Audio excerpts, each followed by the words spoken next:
সত্যি বলতেছি, আমার মাঝে মাঝে মনে হয় বাসায় যদি আমার এই কয়েকটা সবুজ না থাকতো আমি মনে হয় সত্যি সত্যি পাগল হয়ে যেতাম।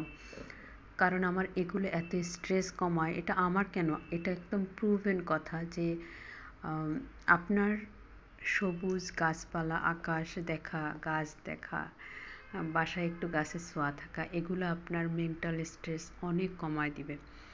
আর আমরা হচ্ছে যে স্ট্রেসে থাকি না, আহ, হতাশ হই না, কাজ নিয়ে দুশ্চিন্তা করি না, অস্থিরতা লাগে না, এরকম মানুষ কোথায় পাবেন বলেন? আজকে সকালবেলা একটু একটু ঘুম থেকে উঠেই দেখি যে না, আজকে কুয়াশা ছিল, বাট কুয়াশাটা খুব তাড়াতাড়ি কেটে গেছে। রাতের বেলা আমি চিন্তা করে ঘুমাই নাই যে আজকে সকালবেলা কি খাবো। আর আমি যদি এই কাজটা না করি তাহলে সকালবেলা উঠে নাস্তা করতে করতে আমাদের 10টা প্রায় বেজেই যায়।